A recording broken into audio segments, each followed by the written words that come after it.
नहीं देखिए, जब गुस्सा आता है ना, कोई भी हो, हम हो या आप, कोई भी हो, तो उस टाइम में नहीं देखा जाता क्या है ना है। बिट्टू सर के विषय में बताते हैं एगो बात। बिट्टू सर के पापा, बिट्टू सर जैसे हैं ना वैसे उनके पापा भी है, बिट्टू सर से भी ज्यादा। एक बार गुस्सा आया, ट्रैक्टर समझते हैं, ट्रैक्टर, ट्रैक्टर में आग लगा दी। लाइव हो गया, समझे? तो इसलिए जो है,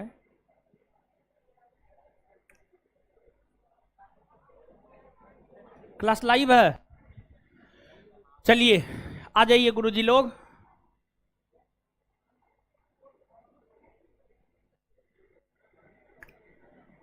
क्वेश्चन लगाए थे।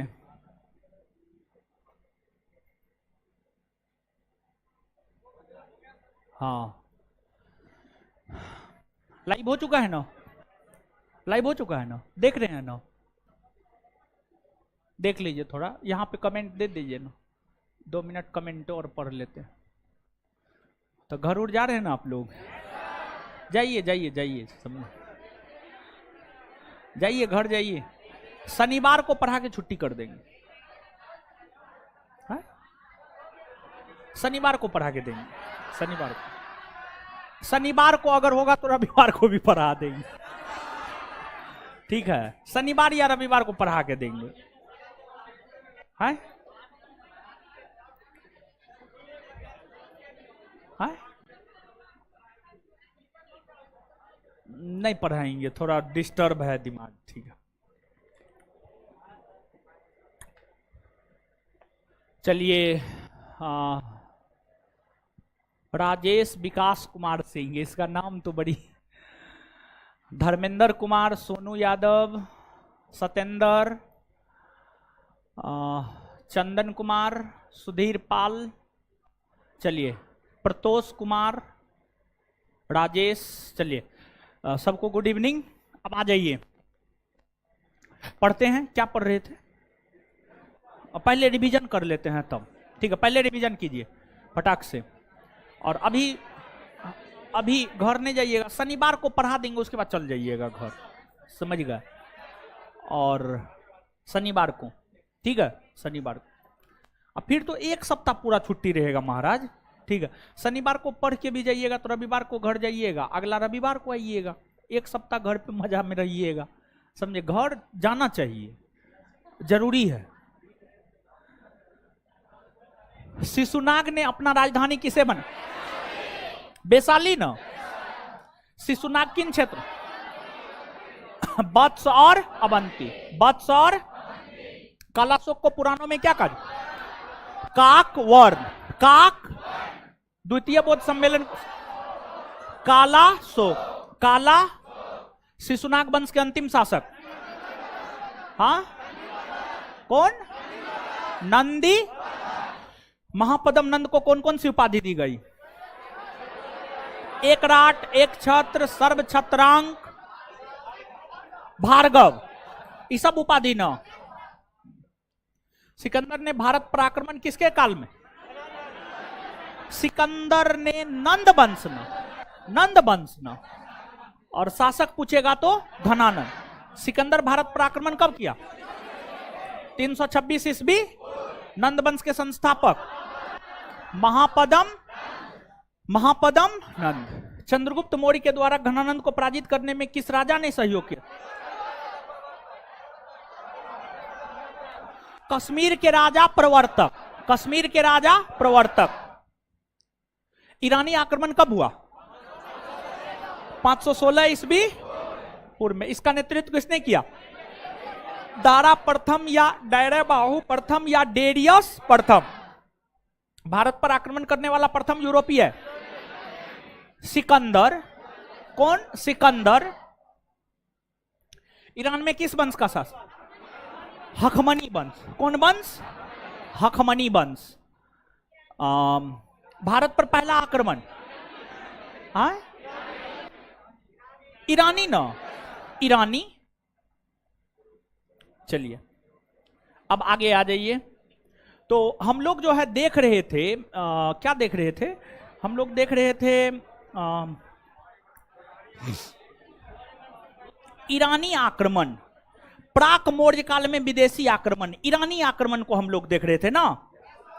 हाँ, ईरानी आक्रमण को देख रहे थे। चलिए ठीक है। सर चाणक्य दरबारी भी था।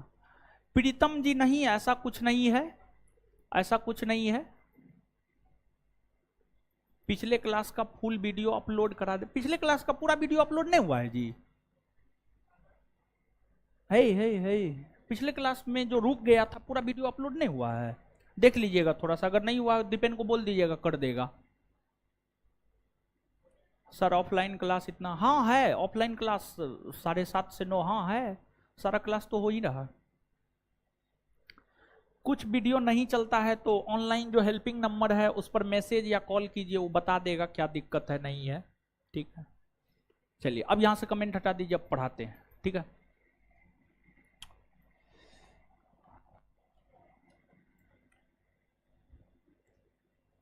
ईरानी आक्रमण।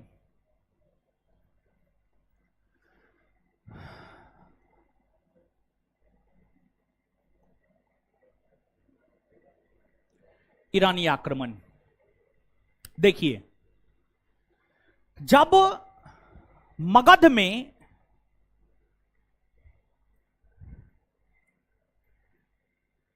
हर्यक वंश, शिशुनाग वंश और नंद वंश के शासक शासन कर रहे थे, तो ईरान में हखमनी वंश के शासन की स्थापना हुई। और ईरान में जो हखमनी वंश है, ईरान में हखमनी वंश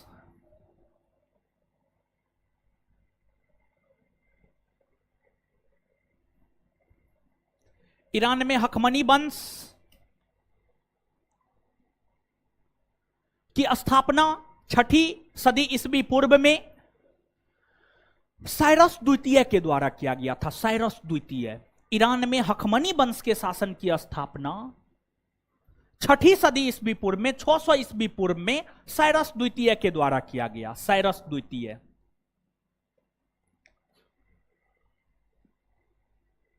साइरस द्वितीय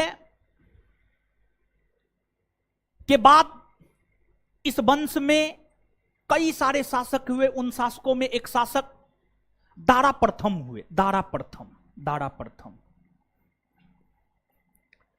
दारा प्रथम या डेरियस प्रथम, डेरियस प्रथम। डेरियस प्रथम का शासनकाल है 522 ईस्वी पूर्व से 486 ईस्वी पूर्व। डेरियस प्रथम अपने इस शासनकाल के दौरान ही 516 ईस्वी पूर्व में भारत के उत्तरी पश्चिमी भाग, इस एरिया में,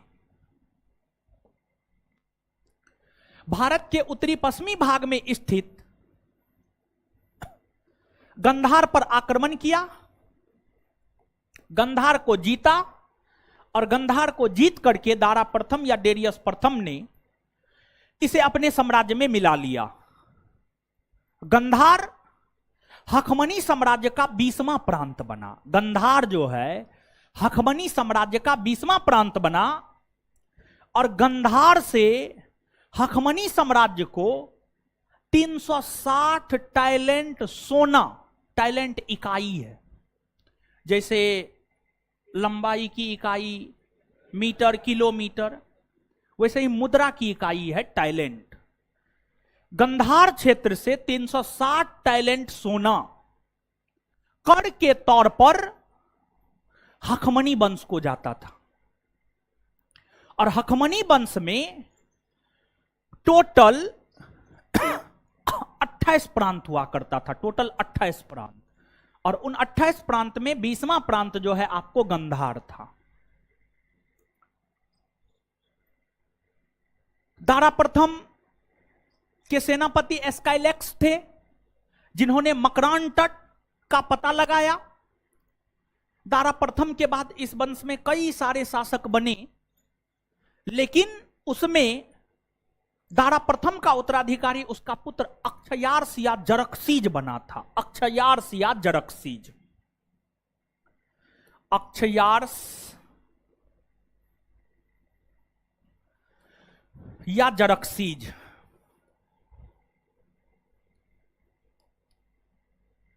अक्सियार्स या जरक्सीज बना। जो अक्सियार्स या जरक्सीज है, इन्होंने अपनी सेना में भारत के लोगों को शामिल किया। इन्होंने अपनी सेना में जो है भारत के लोगों को शामिल किया, भारत के लोगों को शामिल किया इन्होंने। फिर इसके बाद और भी कई सारे शासक बने। ईरान का वंश है, इसलिए हम लोगों को बहुत ज्यादा पढ़ने की जरूरत इसके विषय में है नहीं, लेकिन फिर भी 2 4 5 पॉइंट मूल तौर पर सिकंदर बताना था यहां पर, क्योंकि सिकंदर भारत पर आक्रमण किया, भारत को जीता, तो इसलिए सिकंदर पढ़ना जरूरी है। लेकिन ये सब पढ़ना जरूरी ना है, लेकिन फिर भी 2 4 5 पॉइंट जान करके रखिएगा, क्या दिक्कत है। इस सबसे परीक्षा में प्रश्न पूछा नहीं जाता है।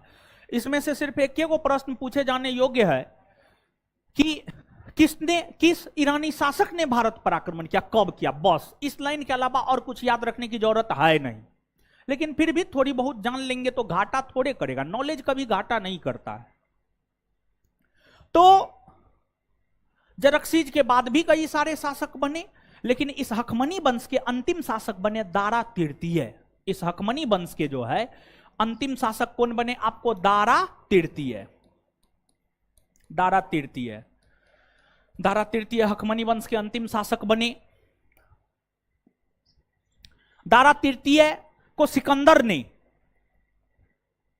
अरेबेला के युद्ध में, या अरेबेला के युद्ध को गोगा मेला का युद्ध भी कहा जाता है, गोगा मोला का युद्ध भी कहा जाता है। अरेबेला या गोगा मेला स्थान का नाम है, स्थान का नाम है। दारा तृतीय को सिकंदर ने 331 ईस्वी पूर्व में 331 ईस्वी पूर्व में अरेबेला या गोगा मेला के युद्ध में पराजित किया और इसकी हत्या कर दी, तथा हकमनी वंश के जिन भी क्षेत्रों में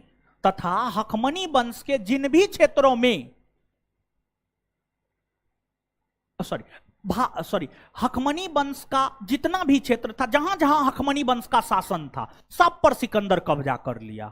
टोटल क्षेत्र पर सिकंदर कब्जा कर लिया। एक बार फिर से इस लाइन को दोहरा रहे हैं। सिकंदर ने अरेबेला या गोगा मेला के युद्ध में 331 ईस्वी पूर्व में दारा तृतीय को पराजित किया, हत्या कर दिया और संपूर्ण हकमनी साम्राज्य पर कब्जा कर लिया। संपूर्ण हकमनी साम्राज्य पर कब्जा कर लिया। तो यही 2 4 5 पॉइंट है, इसमें याद रख लीजिएगा, बाद बाकी कुछ याद रखने की जरूरत है नहीं। ईरानी आक्रमण आप लिख ही लिए हैं, अब पॉइंट मार के 2 4 5 पॉइंट है लिख लीजिए, फिर सिकंदर के विषय में जाने। अलग अलग व्यक्ति है जी, हाँ अलग अलग व्यक्ति है। जैसे चंद्रगुप्त प्रथम, चंद्रगुप्त द्वितीय, ठीक है, नहीं उपनाम नहीं है, शासक का नाम ही है, ठीक है। मतलब जैसे राजाराम प्रथम, राजाराम द्वितीय, शिवाजी प्रथम, शिवाजी द्वितीय। जैसे शिवाजी हुए, शिवाजी के बाद उनका पोता हुआ, उसका भी नाम शिवाजी रख दिया गया, तो उसको शिवाजी द्वितीय कह दिया गया, हाँ उसी के वंश का था, ठीक है, उपनाम न है। चलिए लिखिए, ईरान में हकमनी वंश के शासन की स्थापना, स्टार मार के 4 5 पॉइंट लिखना है बस, ज्यादा नहीं। ईरान में हकमनी वंश के शासन की स्थापना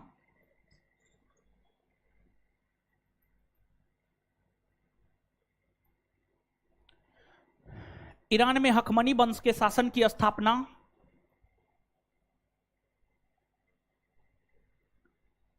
ईरान में हकमनी वंश के शासन की स्थापना साइरस द्वितीय ने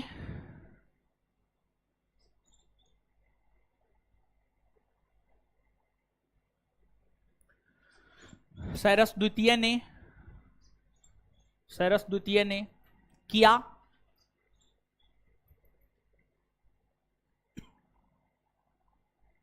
नेक्स्ट पॉइंट, हकमनी वंश के शासक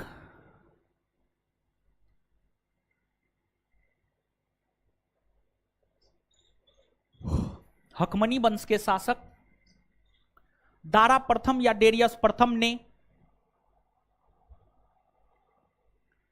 अगला पॉइंट, हकमनी वंश के शासक दारा प्रथम या डेरियस प्रथम ने 516 ईस्वी पूर्व में 516 ईस्वी पूर्व में 516 ईस्वी पूर्व में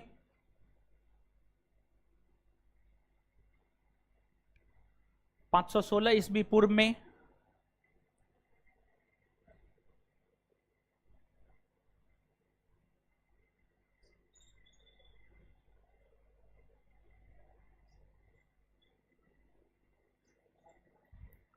516 ईस्वी पूर्व में भारत के उत्तरी पश्चिमी भाग भारत के उत्तरी पश्चिमी भाग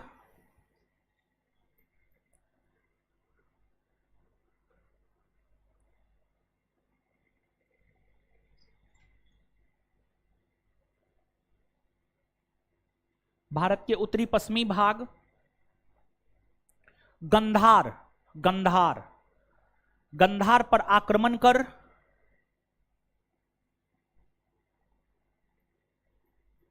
गंधार पर आक्रमण कर उसे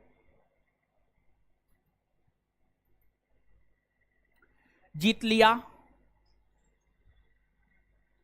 गंधार पर आक्रमण कर उसे जीत लिया।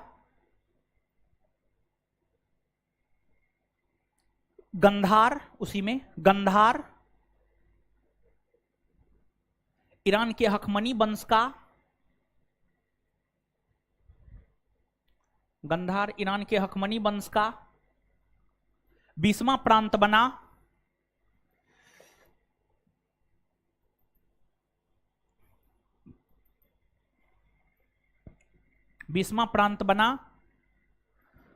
हखमनी साम्राज्य में कुल 28 प्रांत हुआ करते थे। हखमनी साम्राज्य में कुल 28 प्रांत हुआ करते थे। हखमनी साम्राज्य में कुल 28 प्रांत हुआ करते थे। हखमनी साम्राज्य में कुल 28 प्रांत हुआ करते थे।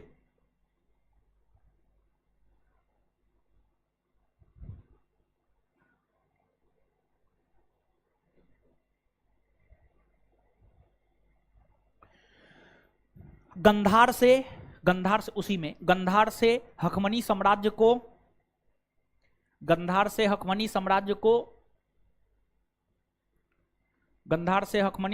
को 360 टैलेंट सोना 360 टैलेंट सोना 360 टैलेंट सोना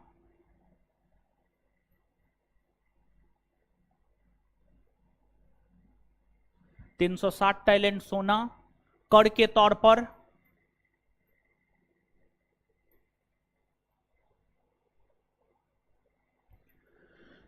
तौर पर जाया करता था। कर के तौर पर जाया करता था।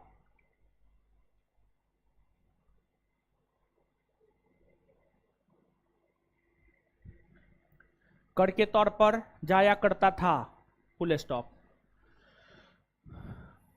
अगला पॉइंट, नेक्स्ट पॉइंट, हखमनी वंश के शासक अक्षयार्स या जरक्सीज ने हखमनी वंश के शासक अक्षयार्स या जरक्सीज ने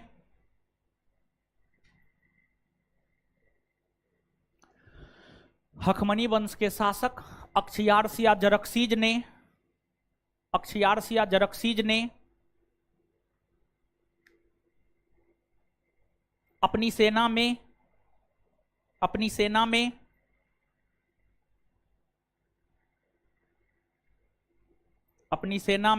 भारत के लोगों को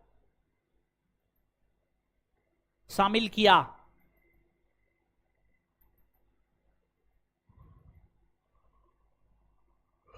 अपनी सेना में भारत के लोगों को शामिल किया। नेक्स्ट पॉइंट, हखमनी वंश के अंतिम शासक हखमनी वंश के अंतिम शासक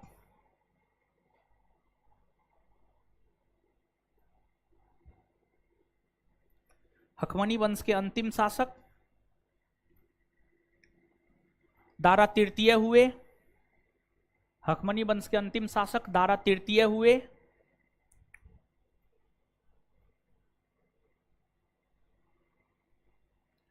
दारा तृतीय हुए, जिन्हें सिकंदर ने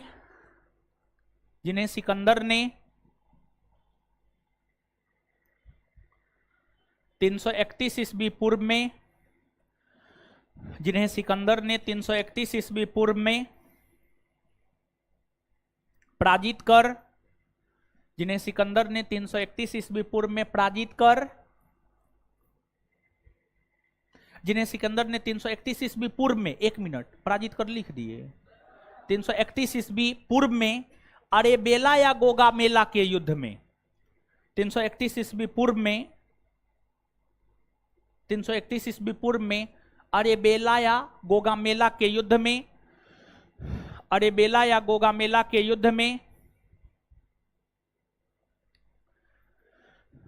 अरेबेला या गोगामेला के युद्ध में, अरेबेला या गोगामेला के युद्ध में पराजित कर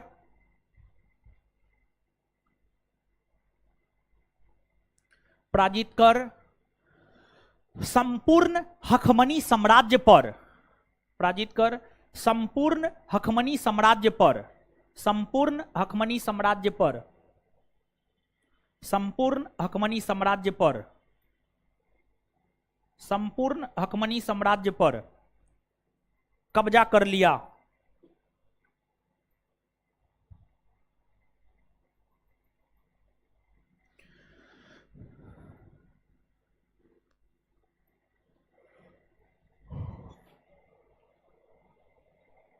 कब्जा कर लिया, फुल स्टॉप। चलिए अब आगे हेडिंग मारिए, यूनानी आक्रमण।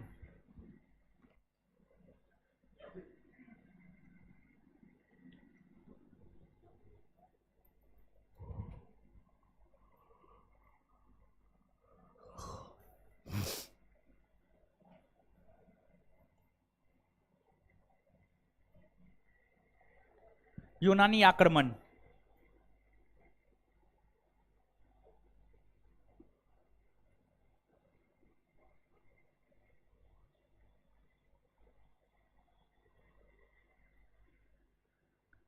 यूनानी आक्रमण सुनिए। अब देखिए, जो यूनानी आक्रमण हुआ है ना, सिकंदर के नेतृत्व में हुआ है। किसके नेतृत्व में? सिकंदर के नेतृत्व में। और जो सिकंदर है, सिकंदर को अलेक्जेंडर भी कहा जाता है। सिकंदर को जो है अलेक्जेंडर भी कहा जाता है। सिकंदर सबसे पहले मकदूनिया का शासक बना था। यूरोप में पड़ता है, समझ गए। देखिए यहां पर आपको विश्व मानचित्र पे आइएगा तो यहां पर ग्रीस है, जिसको पहले यूनान कहा जाता था। ग्रीस है जिसको पहले यूनान कहा जाता था। और ग्रीस के अंतर्गत ही एक मकदूनिया प्रांत हुआ करता था। यूनान के अंतर्गत ही एक मकदूनिया प्रांत हुआ करता था।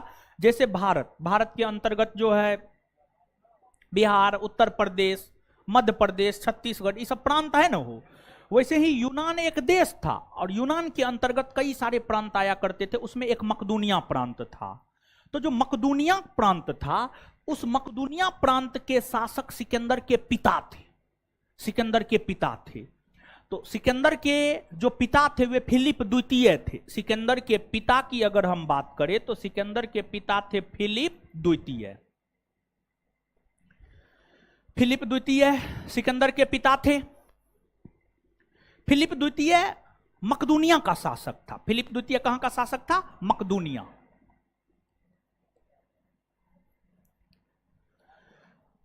मकदूनिया का शासक फिलिप द्वितीय था। मकदूनिया के शासक फिलिप द्वितीय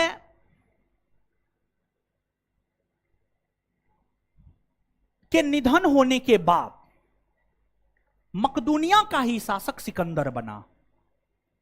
सिकंदर का जन्म 356 ईस्वी पूर्व में हुआ था। सिकंदर का जन्म 356 ईस्वी पूर्व में हुआ। इनकी माता ओलंपियस थी, पिता फिलिप द्वितीय और पत्नी रुक्साना, और इनके गुरु अरस्तु। अरस्तु के गुरु प्लेटो और प्लेटो के गुरु सुकरात। तो सिकंदर के जीवन से संबंधित ये बातें हुई।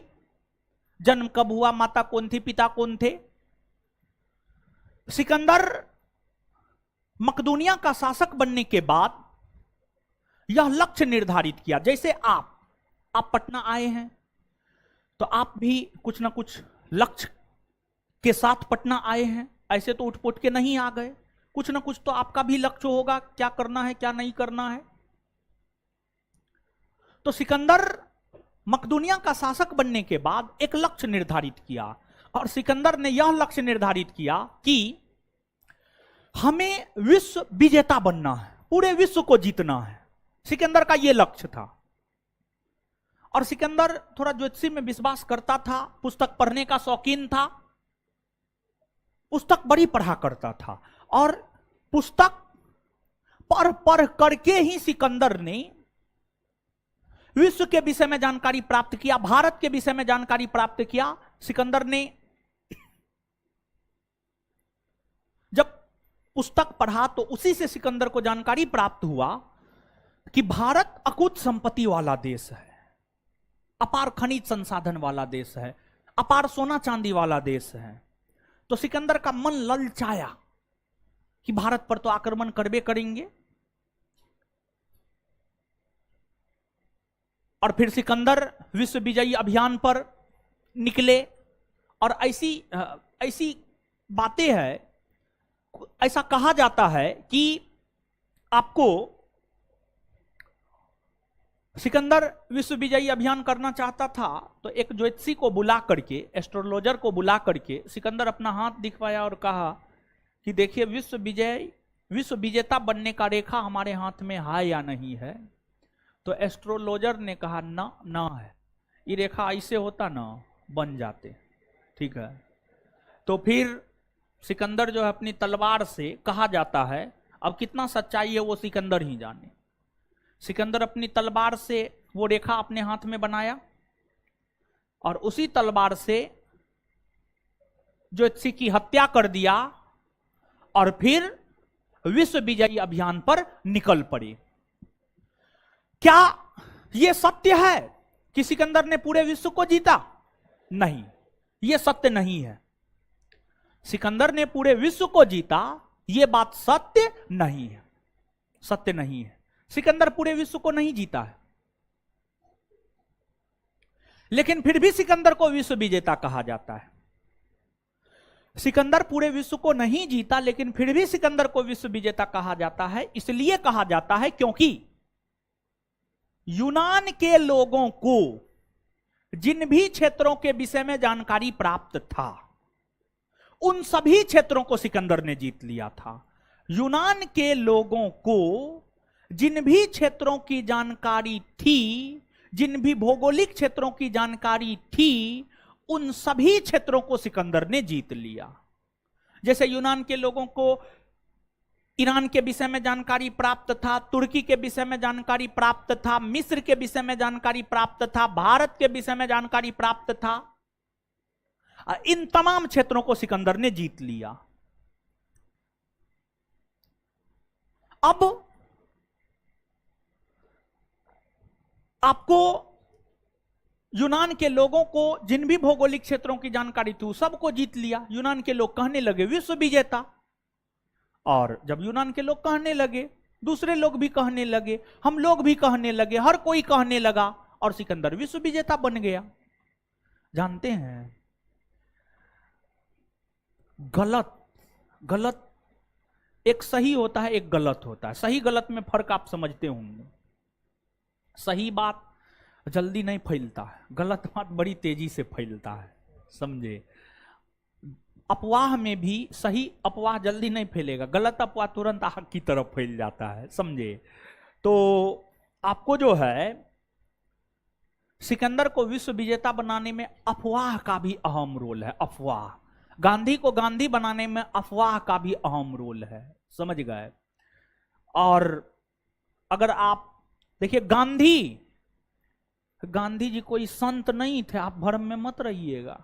गांधी जी अगर संत होते ना, अंग्रेज कब उनको खत्म कर दिए होते पतो नहीं चलता, समझ गए। तो गांधी संत नहीं थे, गांधी बहुत बड़े राजनीतिज्ञ और कूटनीतिज्ञ थे।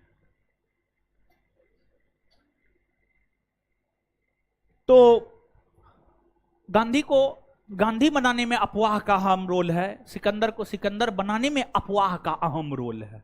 समझ गए? तो ये चीज है। अब यहां तक कुछ चीज को लिखिए, फिर आगे बताएंगे और लिखाएंगे।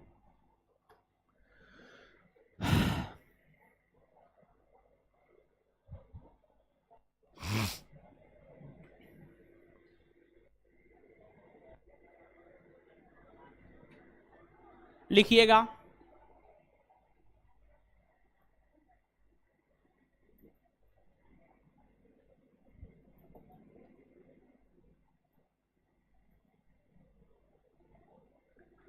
भारत के ऊपर यूनानी आक्रमण, भारत के ऊपर यूनानी आक्रमण, भारत के ऊपर यूनानी आक्रमण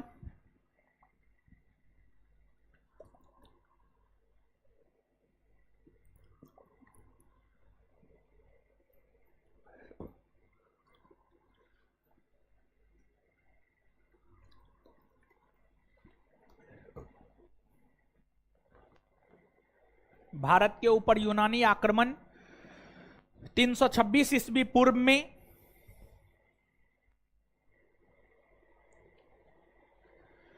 सिकंदर के नेतृत्व में हुआ।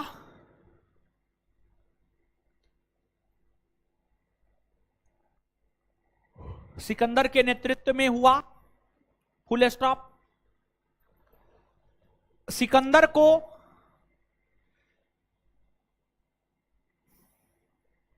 सिकंदर को अलेक्जेंडर भी,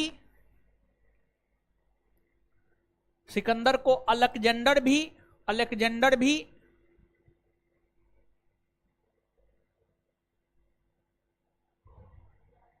कहां लिखे थे वो, आगे लिखे थे। सिकंदर को अलेक्जेंडर भी कहा जाता है।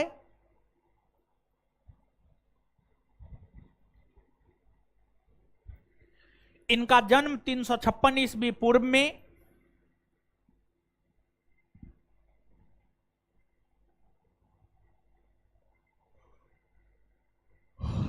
इनका जन्म 356 ईस्वी पूर्व में 356 ईस्वी पूर्व में इनका जन्म 356 ईस्वी पूर्व में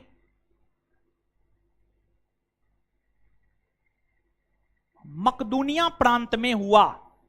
मकदूनिया प्रांत में हुआ।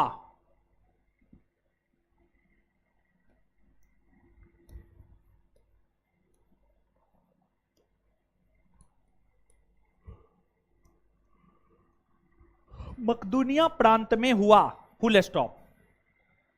सिकंदर के पिता फिलिप द्वितीय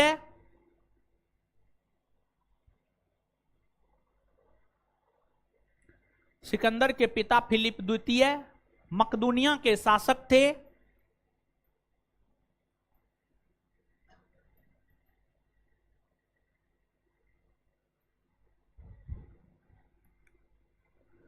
फुल स्टॉप। फिलिप द्वितीय की हत्या होने के बाद सिकंदर के पिता फिलिप द्वितीय मकदूनिया के शासक थे। सिकंदर के पिता फिलिप द्वितीय मकदूनिया के शासक थे। Full stop, full stop. Philip द्वितीय के हत्या होने के बाद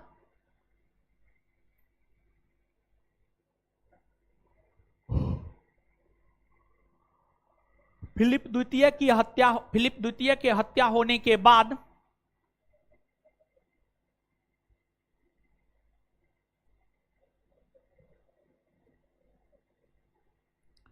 फिलिप द्वितीय के हत्या होने के बाद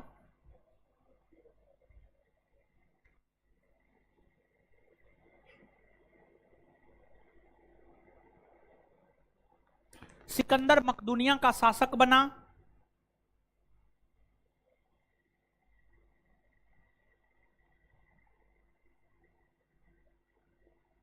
सिकंदर मकदूनिया का शासक बना, फुल स्टॉप। चलिए पैराग्राफ चेंज करके लिखिएगा।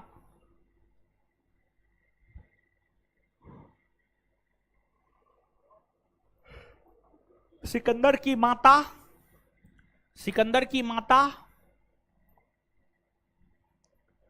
ओलंपियस, सिकंदर की माता ओलंपियस, पत्नी रुखसाना,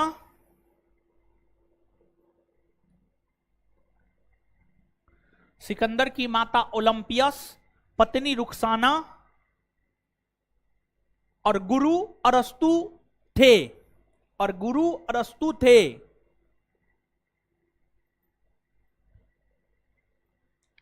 गुरु अरस्तु थे, फुल स्टॉप। अरस्तु के गुरु प्लेटो,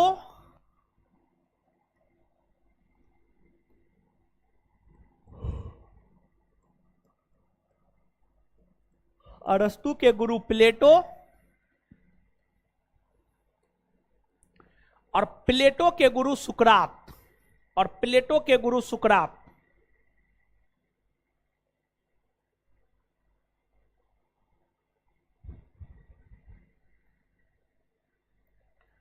अरस्तु के गुरु प्लेटो, प्लेटो के गुरु सुकरात हुए।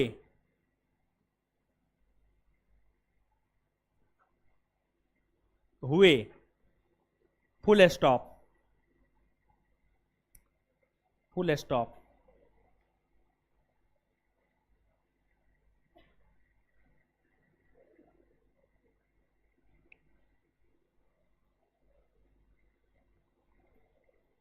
Full stop.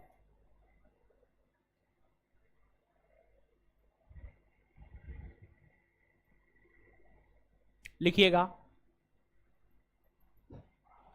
उसी में सिकंदर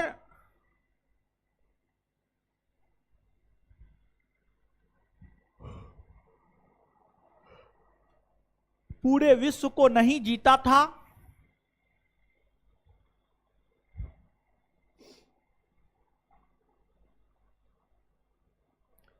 लेकिन इसके बावजूद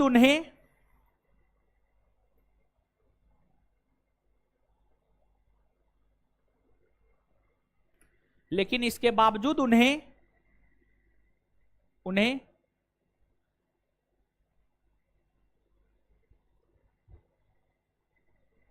इसके बावजूद उन्हें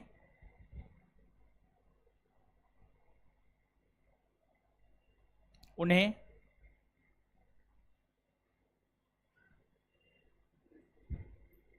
विश्व विजेता कहा जाता है।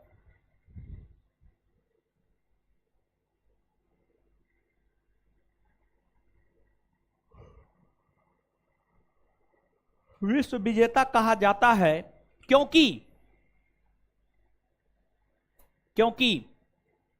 उन्होंने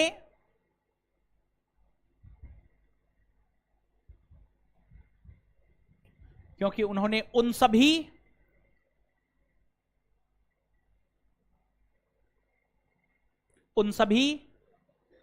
क्षेत्रों को जीत लिया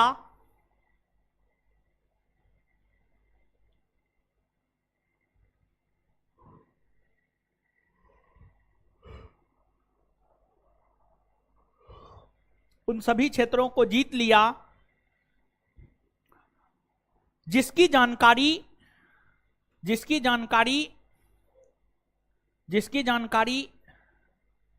यूनान के लोगों को थी, जिसकी जानकारी यूनान के लोगों को थी।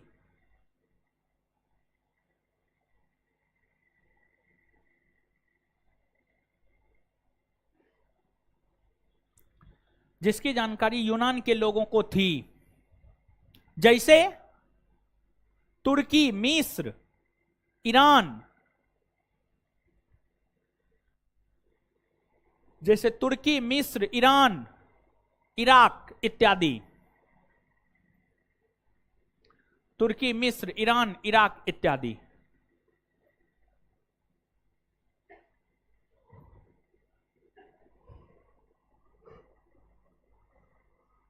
देखिए, अब समझिए एक चीज। देखिए, कोई भी शासक जो महान होता है ना, उनके महान होने में, उनके महान बनने में कई चीजों का अहम रोल होता है।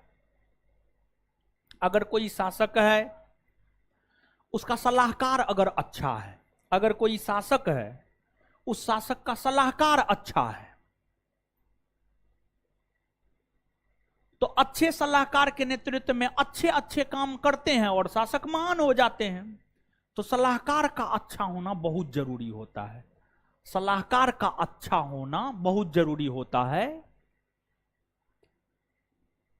और जो बुद्धि है, बुद्धि, इंटेलिजेंस है, वो किताब पढ़ने से आता है। आप में बुद्धि का विकास किताब पढ़ने से आएगा। किताब पढ़िएगा ना तो बुद्धि का विकास होगा, किताब नहीं पढ़िएगा बुद्धि का विकास नहीं होता है। इसलिए किताब पढ़ना चाहिए। किताब पढ़ने का आदत नहीं भी है ना तो पढ़ने का आदत लगाइए।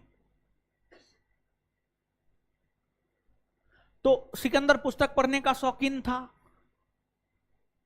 और सैन्य क्षमता तो उनमें कूट कूट कर भरा हुआ था, सैन्य क्षमता सिकंदर में कूट कूट कर भरा हुआ था।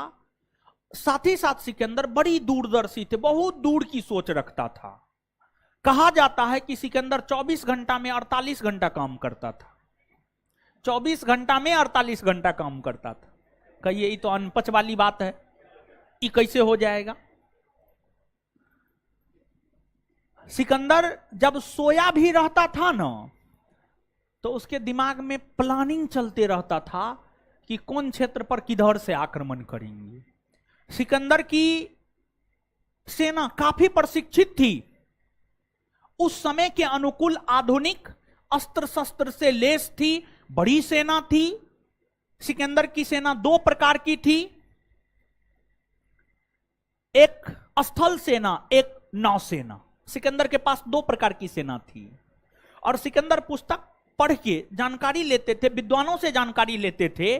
सिकंदर जब विश्व विजयी अभियान पर निकले ना तो अपने साथ विद्वानों का एक टोली लेकर निकले, अच्छे सलाहकारों की एक टोली लेकर निकले।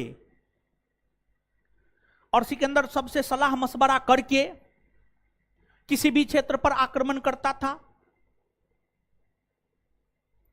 भौगोलिक स्थितियों के अनुकूल सिकंदर किसी क्षेत्र पर जलमार्ग से आक्रमण करता था, नौसेना के माध्यम से, और किसी क्षेत्र पर स्थल मार्ग से आक्रमण करता था। मतलब काफी प्लानिंग के तहत। ऐसे गए आक्रमण कर दिए ना, ऐसी बात नहीं थी।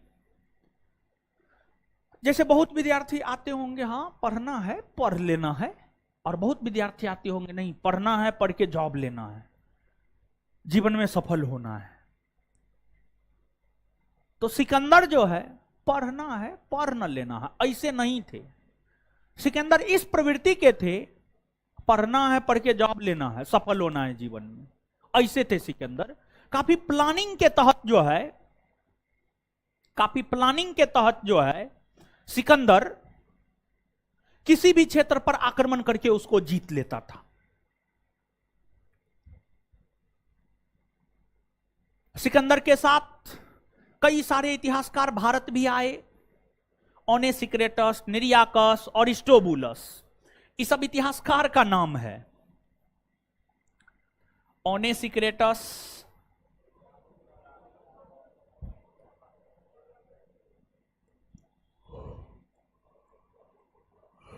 अरिस्टोबुलस, निरियाकस, ये सब विद्वान था। और सिकंदर का जो मुख्य सेनापति था उसका नाम था सेल्यूकस निकेटर। सिकंदर के मुख्य सेनापति का नाम था सेल्यूकस निकेटर, और सिकंदर के जल सेनापति का नाम था निरियाकस। सिकंदर के मुख्य सेनापति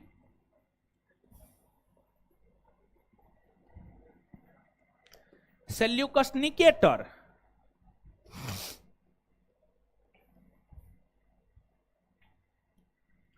और सिकंदर के जो जल सेनापति थे वे थे आपको निरियाकस, वे थे आपको निरियाकस। ठीक है, तो यहां तक कुछ चीजों को नोट डाउन कीजिएगा। तो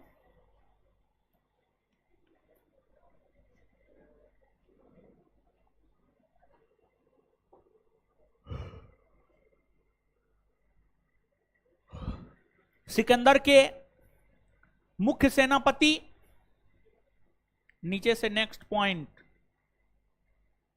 में लिखिएगा, सिकंदर के मुख्य सेनापति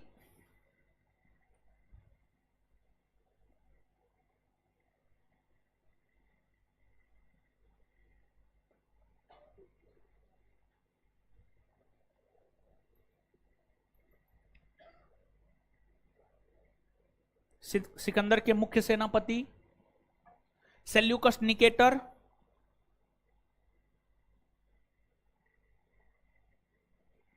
थे। वहीं सिकंदर के जल सेनापति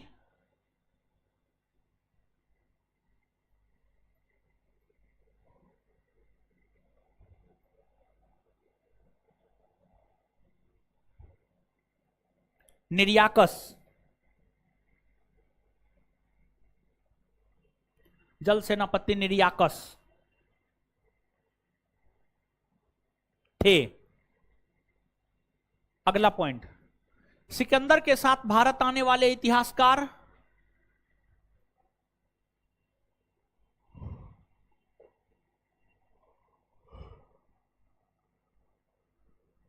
सिकंदर के साथ भारत आने वाले इतिहासकार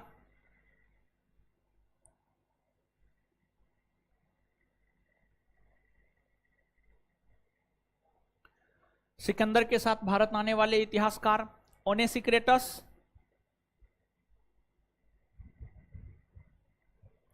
अरिस्टोबुलस,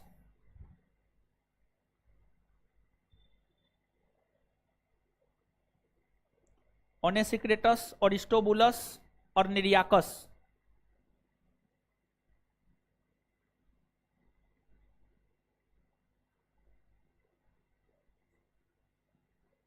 और निर्याकस हुए।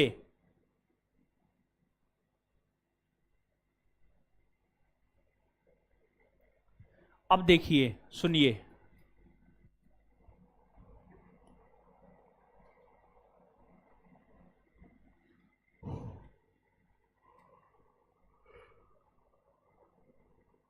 सिकंदर जो है ग्रीस, यूनान से आगे बढ़े, तुर्की को जीते, इराक को जीते, ईरान को जीते। फिर आपको यूनान से आगे बढ़े, तुर्की को जीते, इराक को जीते, ईरान को जीते। फिर आगे बढ़ते हुए खैबर दर्रा पार करते हुए सिकंदर ने 326 ईस्वी पूर्व में भारत पर आक्रमण किया। 326 ईस्वी पूर्व में सिकंदर ने भारत पर आक्रमण किया। सिकंदर भारत के तक्षशिला पर सबसे पहले आक्रमण किया। भारत के तक्षशिला पर सबसे पहले आक्रमण किया। तक्षशिला पर, जब तक्षशिला पर आक्रमण किया तो उस समय तक्षशिला के शासक थे आम्भी। तक्षशिला के शासक कौन थे? आम्भी। तक्षशिला वर्तमान में पाकिस्तान में पड़ता है, उस समय भारत में ही था।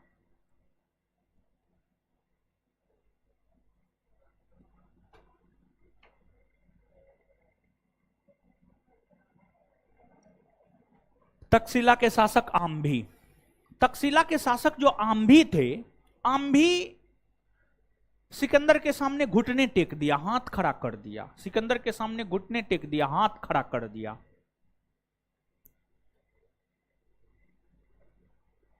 और जब आम्भी यह किया तो फिर जो है सिकंदर ने आम्भी को उनका राज लौटा दिया। बदले में आम्भी ने सिकंदर को यह आश्वासन दिया, आगे आप भारत का अभियान कीजिए, हम आपको साथ देंगे। आम्भी जैसे देशद्रोही शासक ने सिकंदर को भारत जीतने में मदद किया था। देखिए, जो भारत है ना, वो भारत को ऐसे कोई लूट कर नहीं चला जाता था। भारत को भारत के लोगों ने ही लुटवाने का काम किया, समझ गए। हर कालखंड में उलट के देख लीजिए, पूरे इतिहास पढ़ लीजिए आप, विदेशी आक्रांता आक्रमण कर रहा है। जैसे पानीपत का तृतीय युद्ध देखिए ना, अहमद शाह अब्दाली विदेशी है, आक्रमण किया मराठा पर, अवध के राजा अहमद शाह अब्दाली का साथ दे रहा है। फिर दूसरा एग्जाम्पल, तराइन के द्वितीय युद्ध में मोहम्मद गौरी पृथ्वीराज चौहान को पराजित कर रहा है, और जो जयचंद है, जयचंद मोहम्मद गौरी का साथ दे रहा है। फिर बंगाल में देख लीजिए, आधुनिक काल में सिराजुद्दौला अंग्रेज से युद्ध लड़ रहा है, और सिराजुद्दौला की मौसी मोसेरा भाई अंग्रेजों का साथ दे रहा है, सिराजुद्दौला का सेनापति अंग्रेजों का साथ दे रहा है। तो मतलब भारत जो गुलाम हुआ, या भारत पर जो इतना आक्रमण हुआ है, प्राचीन काल से ही भारत पर आक्रमण होना शुरू हो गया।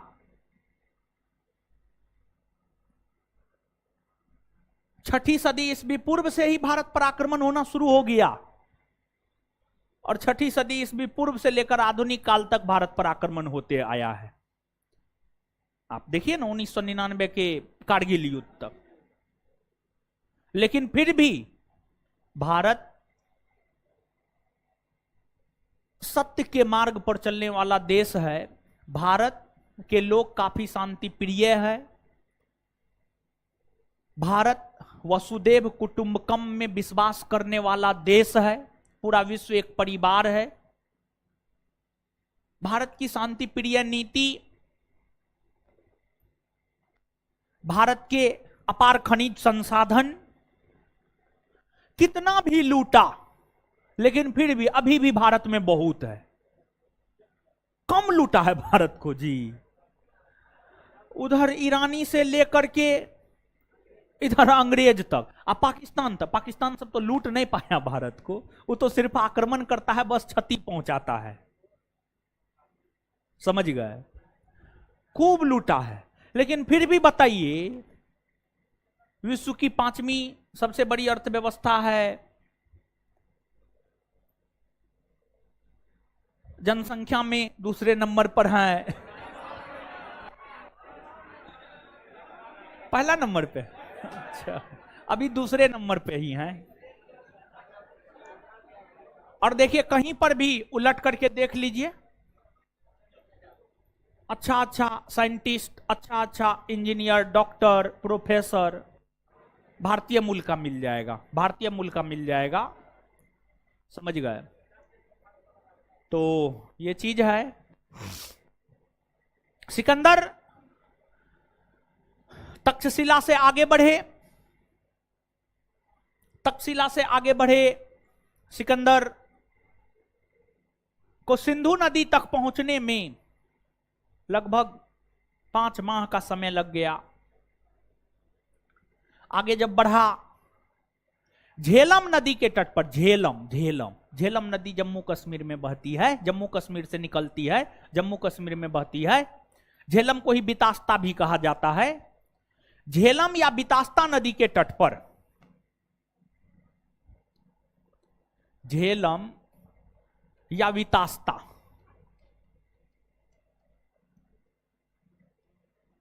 झेलम या वितास्ता नदी के तट पर, झेलम या वितास्ता नदी के तट पर जो है आपको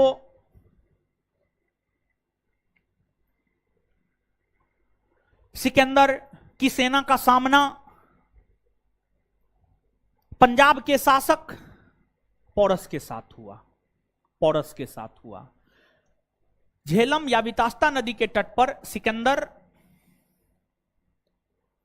की सेना का सामना पंजाब के शासक पोरस के साथ हुआ। पोरस सिकंदर के सामने घुटने नहीं टेका, बल्कि पोरस ने सिकंदर की सेना के साथ युद्ध लड़ा। लेकिन इस युद्ध में सिकंदर की जीत हुई, पोरस की हार हुई।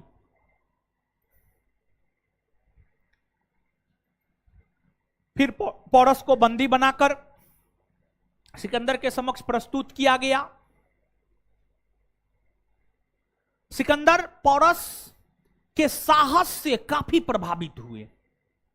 सिकंदर पोरस के साहस से काफी प्रभावित हुए और फिर सिकंदर ने पोरस को उसका राज लौटा दिया। पोरस को उसका राज लौटा दिया। सिकंदर की पत्नी रुखसाना ने पोरस को अपना भाई मान ली और रुखसाना ने पोरस के कलाई पर राखी बांधी और ऐसी मान्यता है कि वहीं से रक्षाबंधन की शुरुआत हुई मानी जाती है। और जब पोरस के कलाई पर सिकंदर की पत्नी रुखसाना राखी बांधी तो पोरस ने यह वचन दिया कि भारत में आपकी रक्षा करनी हमारी जिम्मेवारी है, हम आपकी रक्षा करेंगे भारत में। और पोरस अपने वचन को निभाया भी। और यह जो झेलम या बितास्ता का युद्ध है, इस युद्ध को इतिहास में हाइडे स्पीच का युद्ध भी कहा जाता है। और इस युद्ध के दौरान ही सिकंदर का सबसे प्रिय घोड़ा था बाऊकेफला। सिकंदर का सबसे प्रिय घोड़ा बाऊकेफला इस युद्ध के दौरान ही मारा गया। और जब सिकंदर भारत से वापस लौट रहा था ना, तो उन्होंने बाऊकेफला नामक नगर को बसाया। इसके बाद सिकंदर की सेना झेलम नदी से आगे बढ़ी। कई छोटे छोटे गणराज्यों को सिकंदर की सेना ने जीती। फिर सिकंदर की सेना ब्यास नदी के तट पर पहुंची। और जब सिकंदर की सेना ब्यास नदी के तट पर पहुंची तो ब्यास नदी को पार करने से सिकंदर की सेना मना कर दिया। कहा ना, ब्यास नदी को अब पार हम नहीं करेंगे। तो सिकंदर की सेना जो है ब्यास नदी पंजाब में ही बहती है, ब्यास नदी को पार करने से इनकार कर दिया। सिकंदर की सेना को भनक लग गया था कि ब्यास नदी को पार करेंगे ना तो हमसे भी क्रूर शासक की सेना खा पी करके शरीर बना करके बैठा हुआ है। मतलब यह है, सिकंदर की सेना जब ब्यास नदी को पार करती ना, तो अब सिकंदर की सेना का सामना मगध की सेना से होता। और मगध की सेना काफी क्रूर और अत्याचारी था। उसका शासक ही अत्याचारी था। जो आपको घनानंद था, सिकंदर के आक्रमण के समय घनानंद मगध का शासक था, बड़ी क्रूर अत्याचारी शासक था। उसके पास विशाल सेना भी था। बहुत दिन से घनानंद की सेना युद्ध और भी नहीं लड़ा था, खा पी करके पूरा टाइट था।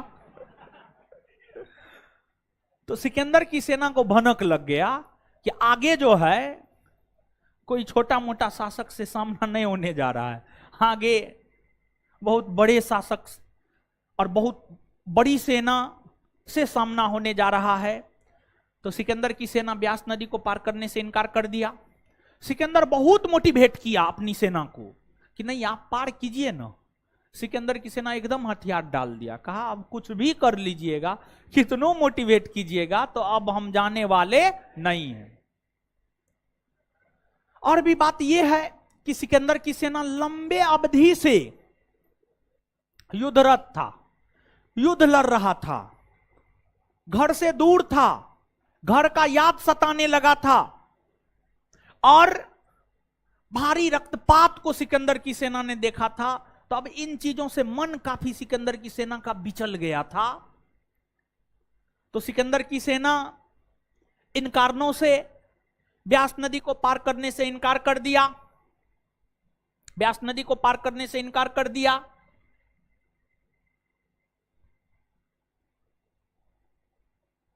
क्या सिकंदर भारत को जीत पाया? अगर हमसे पूछा जाए तो हम कहेंगे ना ना। अरे सिकंदर भारत को जीत पाता तब माना जाता जब सिकंदर घनानंद को पराजित करके मगध पर कब्जा कर लेता।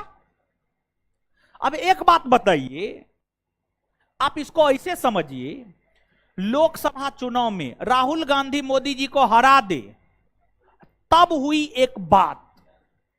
अब कोनो राज्य में विधानसभा का चुनाव हुआ, बीजेपी हार गया, कांग्रेस जीत गया, तो ये थोड़े हुआ कि राहुल गांधी मोदी जी को हरा दिया ना, वो तो छोटका मोटका एगो राज्य जीत लिया, समझ गए। तो अब सिकंदर जो है, उस समय जिस साम्राज्य का शासन भारत के अधिकतर भूभाग में था, जिसका चलता था, भारत के वास्तविक शासक को तो पराजित कर ही नहीं पाया। तो कैसे आप कहेंगे कि सिकंदर ने भारत को जीत लिया?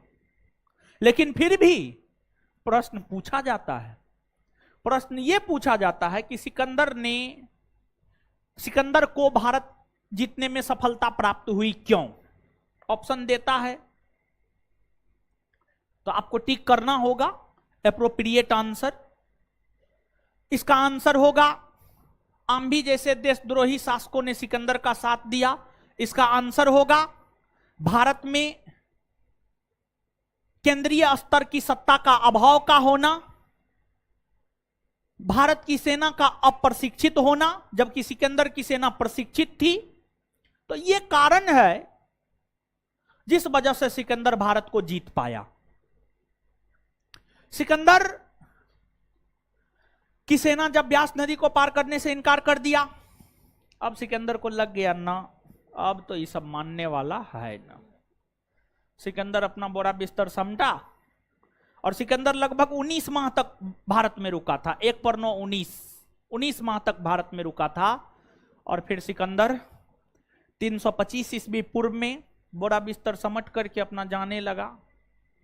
जब सिंधु नदी पर गया ना, तो युद्ध के दौरान अपने मृत सैनिकों के प्रति को लेकर श्रद्धांजलि व्यक्त की, श्रद्धांजलि सभा का आयोजन किया। जाते वक्त सिकंदरिया नामक नगर, निकैया नामक नगर, बहुकेफला नामक नगर, ये तमाम नगर सिकंदर ने बसाए। और फिर आपको सिकंदर स्वयं स्थल मार्ग से गया। सिकंदर अपनी सेना को 2 भागों में बांट दिया, एक सेना स्थल मार्ग से, एक सेना जल मार्ग से। और सिकंदर स्वयं स्थल मार्ग से गया, स्थल मार्ग से गया। और सिकंदर स्वयं स्थल मार्ग से गए और फिर आगे इराक के बेबीलोन नामक शहर में, इराक के बेबीलोन नामक शहर में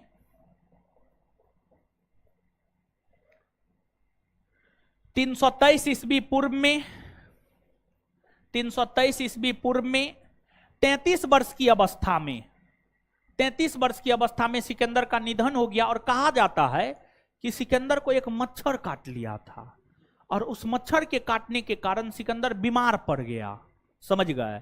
और फिर सिकंदर का निधन हो गया। और सिकंदर को लेकर यह कहा जाता है, जो व्यक्ति पूरे विश्व को जीत लिया, एक छोटे से मच्छर से हार गया, समझ गए। कहा जाता क्यूलेक्स मच्छर काटा था, क्यूलेक्स मच्छर, समझ गए। तो यह बात है। और ध्यान रखें कि सिकंदर एक इतिहासकार है, विंसेंट स्मिथ। विंसेंट स्मिथ यूरोपीय इतिहासकार ही है और भारत का पहला इतिहास विंसेंट स्मिथ ही लिखा है, अर्ली हिस्ट्री ऑफ इंडिया नाम से।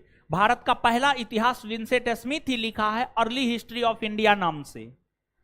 और विंसेंट स्मिथ कहते हैं कि सिकंदर भारत पर आक्रमण किया, सिकंदर तूफान की तरह आया और चला गया, लेकिन भारत अपरिवर्तित रहा। जैसे उनका इशारा किस ओर है आप समझिएगा। देखिए, जब तूफान आता है तो जो पक्का और मजबूत मकान है नहीं गिरता है, कुछ नहीं होता है उसको।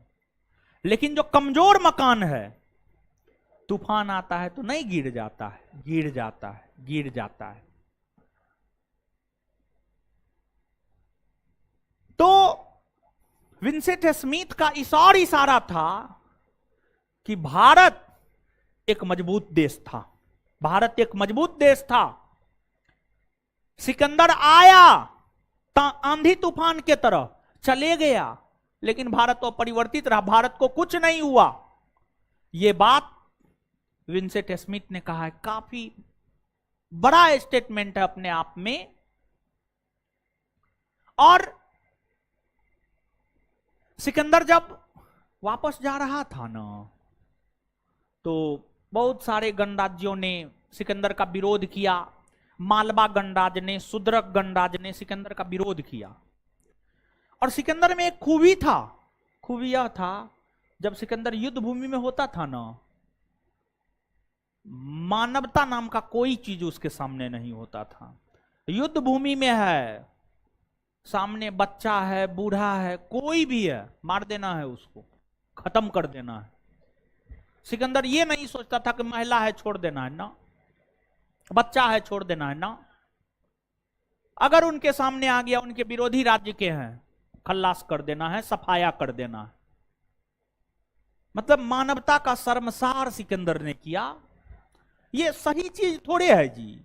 अब किसी को मार काट करके क्षेत्र जीत लेना, कब्जा कर लेना, हड़प लेना, ये कोनो बढ़िया बात है ना? एकदम नहीं, एकदम अच्छी बात नहीं है। लेकिन क्या कीजिएगा, दुर्भाग्य वाली बात है कि भारत का इतिहास यूरोपियों ने लिखा और सिकंदर को महान बता दिया। अगर भारत के लोग भारत का इतिहास लिखते तो भारत के लोग तो शांति प्रिय होते हैं, सत्य अहिंसा के मार्ग पर चलने वाले होते हैं। वो तो सिकंदर को एक मानवता को शर्मसार करने वाले शासक के तौर पर याद करता। ये मार काट करके अब सम्राट जीत रहा है, ये तो सही नहीं है। तो आपको जो है, एक छोटा सा गणराज्य था भारत का, अश्वक, अश्वक, जिसकी राजधानी मस्क थी, मो सो संयुक्त गो। अश्वक गणराज्य में जब सिकंदर युद्ध लड़ने लगा ना, सब पुरुष को मौत के घाट उतार दिया। वहां की महिलाएं आ गई और महिलाओं ने सिकंदर का सामना किया। सिकंदर महिला को भी नहीं छोड़ा, बच्चा को भी नहीं छोड़ा। मतलब अश्वक एक ऐसा गणराज्य था जहां के पुरुषों के मारे जाने के बाद सिकंदर के खिलाफ नेतृत्व वहां की महिलाओं ने संभाली, वहां की महिलाओं ने संभाली। तो ये सब बात है, याद रखिएगा। अब नीचे से लिखिए,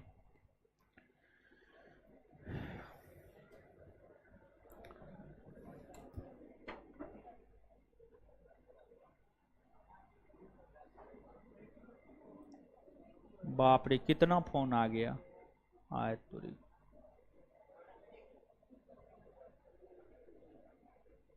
72 गो फोन आ गया।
लिखिए,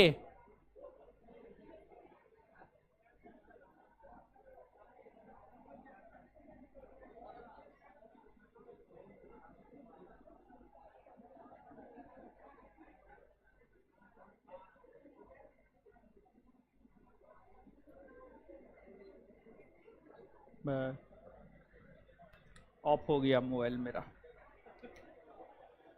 लिखिए, सिकंदर 326 ईस्वी पूर्व में जब भारत पर आक्रमण किया,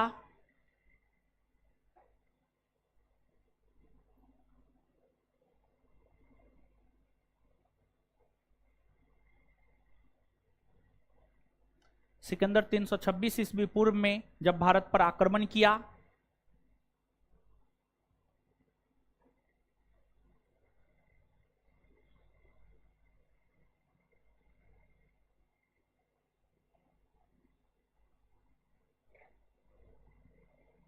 तो उस समय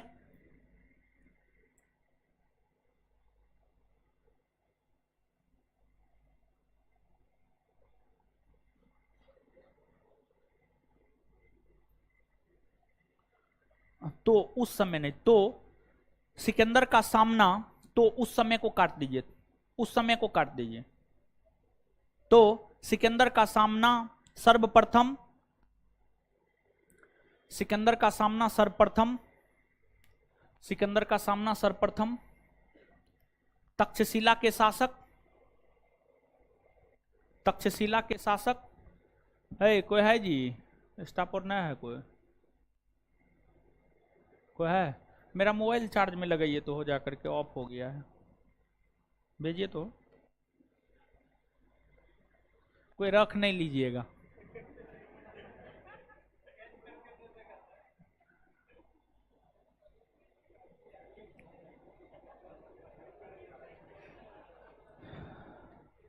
सिकंदर का सामना सर्वप्रथम तक्षशिला के शासक आम्भी के साथ हुआ, आम्भी के साथ हुआ, आम्भी के साथ हुआ। आम्भी ने बिना युद्ध लड़े ही, आम्भी ने बिना युद्ध लड़े ही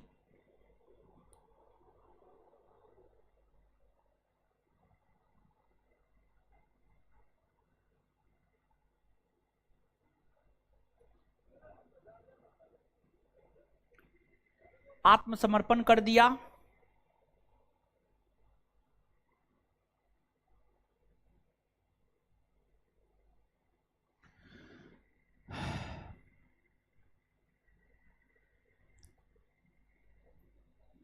फुल स्टॉप। आगे हेडिंग मारिए, झेलम बितास्ता या हैडे स्पीच का युद्ध, झेलम बितास्ता या हैडे स्पीच का युद्ध।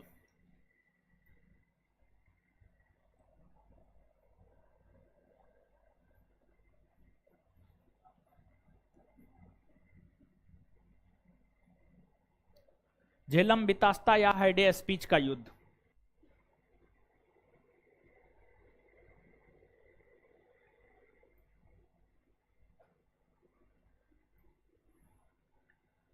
यह युद्ध सिकंदर और पोरस की सेना के बीच हुआ,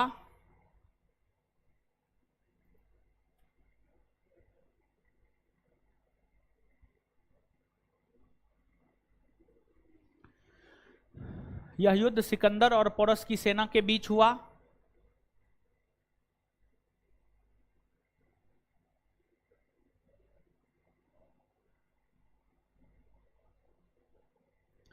इस युद्ध में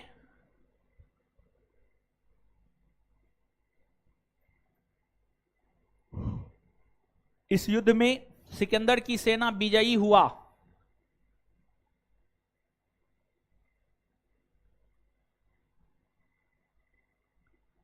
इस युद्ध में सिकंदर की सेना विजयी हुआ। इस युद्ध में सिकंदर की सेना विजयी हुआ। इस युद्ध में सिकंदर की सेना विजयी हुआ। इस युद्ध के दौरान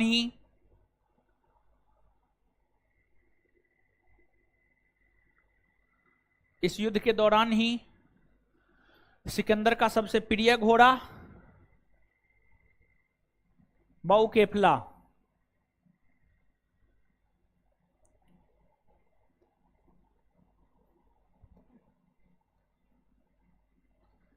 इस युद्ध के दौरान ही सिकंदर का सबसे प्रिय घोड़ा बाउकेफला, इस युद्ध के दौरान ही सिकंदर का सबसे प्रिय घोड़ा बाउकेफला मारा गया।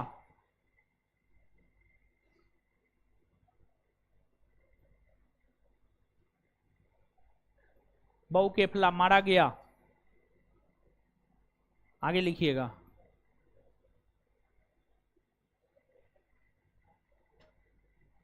अश्वक, अश्वक, अश्वक। अगला पॉइंट स्टार मार के, स्टार मार के लिखिएगा अगला पॉइंट। अश्वक एक ऐसा गणराज्य है। पूछिए दीपेन को कॉल करके, ज्योग्राफी पहला नंबर चैप्टर का पीपीटी बनाया कि नहीं बनाया है। ठीक है, क्वेश्चन कर बना है। हाँ आ गया है, क्वेश्चन करवाना है। ठीक है, 2 चैप्टर खत्म कर दिए हैं ज्योग्राफी, दोनों चैप्टर का क्वेश्चन करवाएंगे तब तीसरा चैप्टर पढ़ाएंगे। अश्वक एक ऐसा गणराज्य था जहां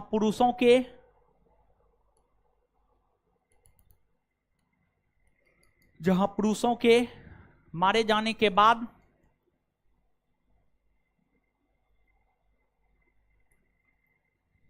महिला ने नेतृत्व संभाला।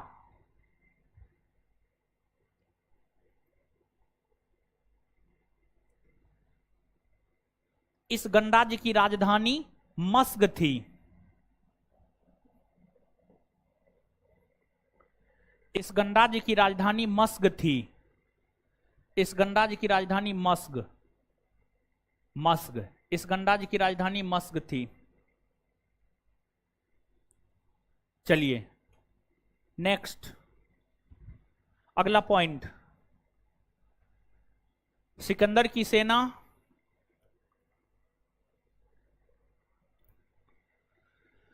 ब्यास नदी को पार करने से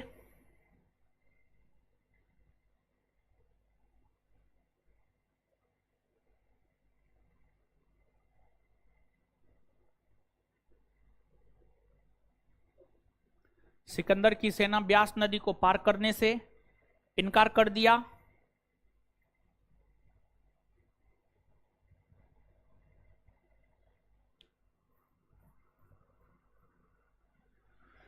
सिकंदर की सेना ब्यास नदी को पार करने से इनकार कर दिया, इनकार कर दिया।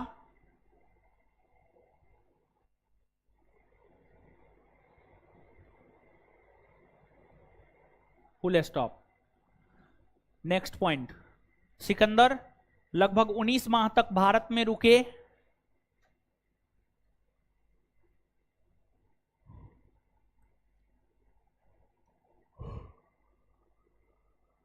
सिकंदर लगभग 19 माह तक भारत में रुके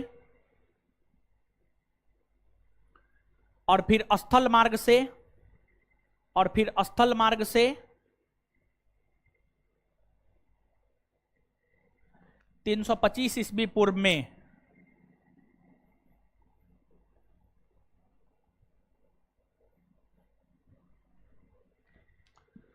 स्थल मार्ग से 325 ईस्वी पूर्व में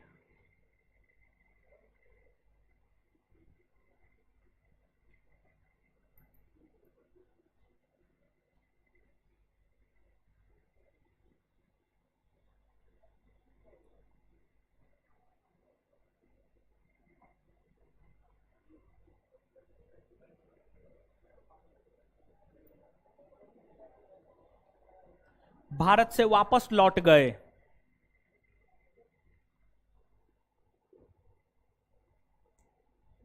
फुल स्टॉप।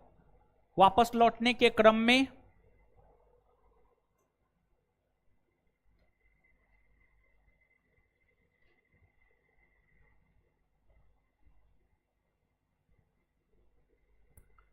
वापस लौटने के क्रम में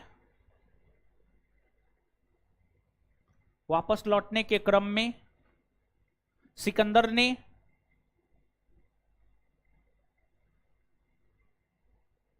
वापस लौटने के क्रम में सिकंदर ने बहुकेफला,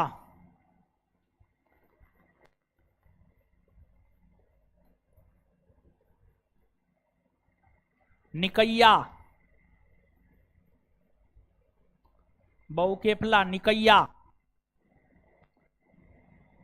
सिकंदरिया,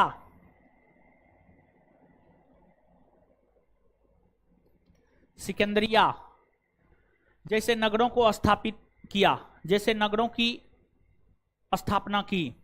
बहुकेफला, निकैया, सिकंदरिया, जैसे नगरों की स्थापना किया, जैसे नगरों को बसाया। सिकंदरिया, निकैया, बहुकेफला, निकैया, सिकंदरिया जैसे नगरों को बसाया। बहुकेफला, निकैया, सिकंदरिया जैसे नगरों को बसाया। Full stop. नेक्स्ट पॉइंट, वापस लौटने के क्रम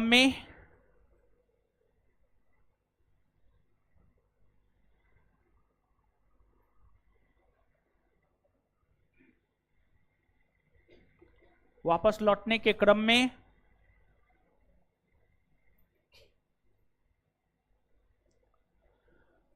मालवा और सुदरक जैसे गणराज्यों ने,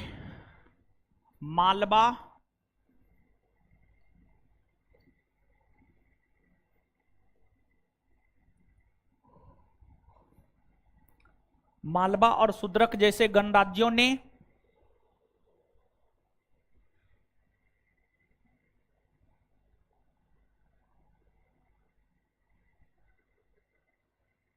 सिकंदर का विरोध किया।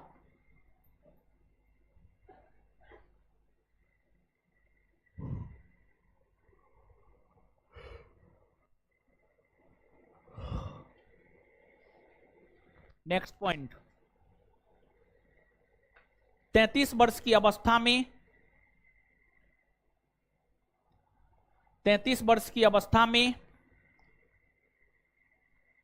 323 ईस्वी पूर्व में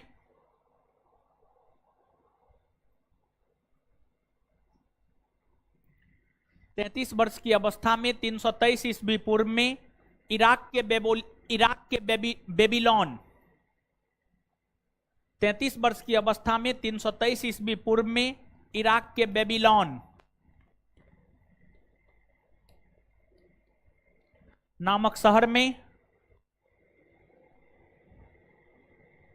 सिकंदर का निधन हो गया।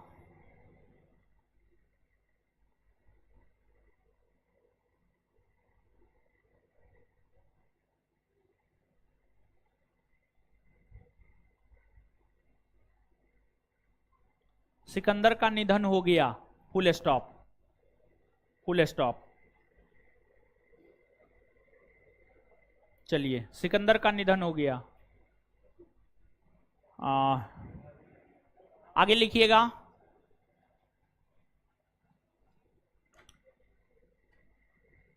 इतिहासकार विंसेंट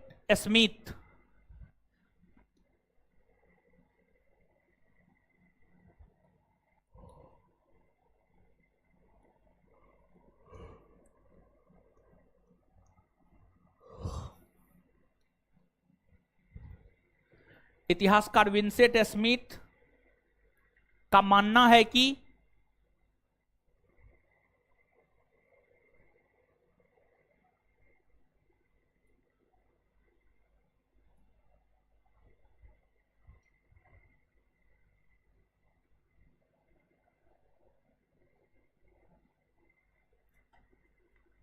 सिकंदर आंधी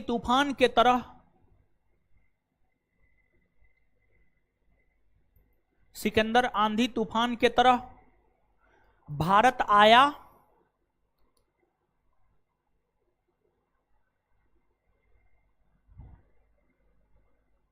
आया और फिर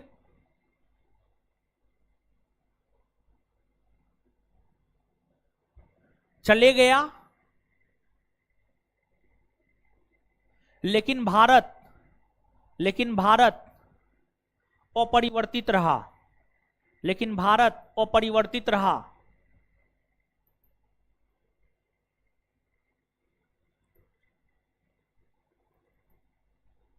अगला पॉइंट, विंसेंट स्मिथ ने early history of India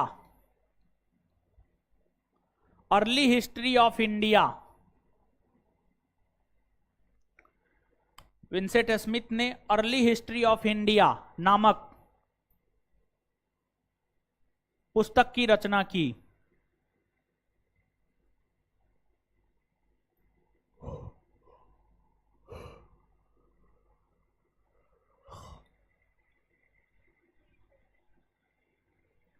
Vincent Smith ने अर्ली हिस्ट्री ऑफ इंडिया नामक पुस्तक की रचना की। चलिए हो गया। अब आइए याद करते हैं।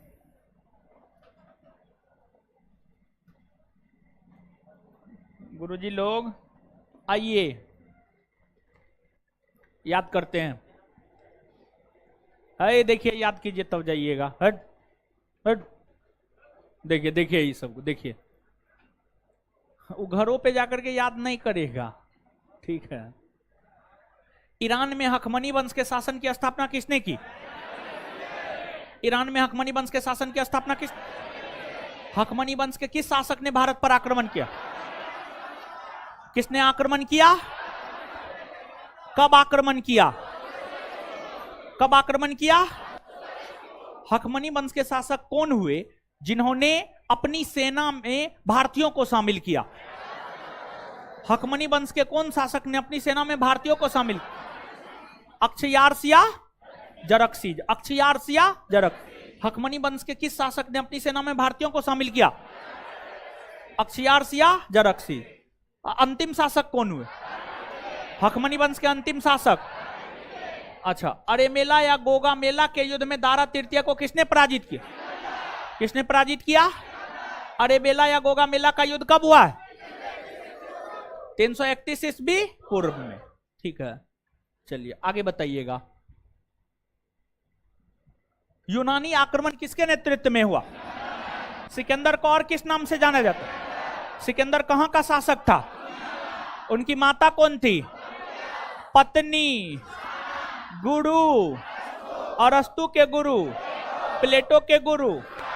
कौन कौन इतिहासकार सिकंदर के साथ भारत आया था? कौन कौन इतिहासकार सिकंदर के साथ भारत आया था?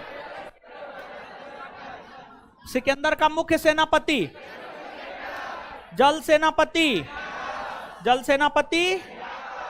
सिकंदर जो है जब भारत पर आक्रमण किया तो उसका सर्वप्रथम सामना कहां के शासक के साथ?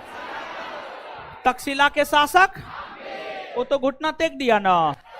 झेलम, बितास्ता या हाइडेस्पिच का युद्ध किसके किसके बीच हुआ? इसमें किसकी जीत हुई? सिकंदर के सबसे प्रिय घोड़ा का नाम? किस युद्ध के दौरान बहुकेफला मारा गया? हाइडेस्पिच का युद्ध। सिकंदर की सेना ने किस नदी को पार करने से इनकार कर दिया? किस नदी को? और सिकंदर का निधन कब हुआ? कितना वर्ष की अवस्था में? कहां हुआ? कहां हुआ? सिकंदर कितना माह तक भारत में रुके? 19 माह। कितने माह तक? कब वापस लौटे? स्थल मार्ग से या जल मार्ग से? बहुकेफला, निकैया, सिकंदरिया नामक नगर को किसने बसाया? किसने बसाया? और कौन ऐसा गणराज्य था जो सिकंदर का सबसे ज्यादा विरोध किया था? मालवा। और किस गणराज्य में महिलाओं ने सिकंदर के खिलाफ हथियार उठाए? कौन? और किसने कहा कि सिकंदर आंधी के तरफ, आंधी तूफान के तरफ भारत पर आक्रमण किया लेकिन भारत तो अपरिवर्तित रहा? Vincent Smith. Early history of India नामक पुस्तक किसने लिखी? किसने लिखी है? Vincent Smith. बात क्लियर है? चलिए आज के लिए इतना ही। थोड़ा देर के बाद ऑनलाइन काटिएगा, 1-2 मिनट के बाद। इससे आगे अगले क्लास में मिलते हैं। धन्यवाद। कल तो आपका क्लास है नहीं, बिट्टू सर का क्लास होली के बाद होगा आप लोग के बैच में। जो है शनिवार को आपका अगला क्लास है, शनिवार को मिलते हैं। शनिवार को पढ़ा के छुट्टी दे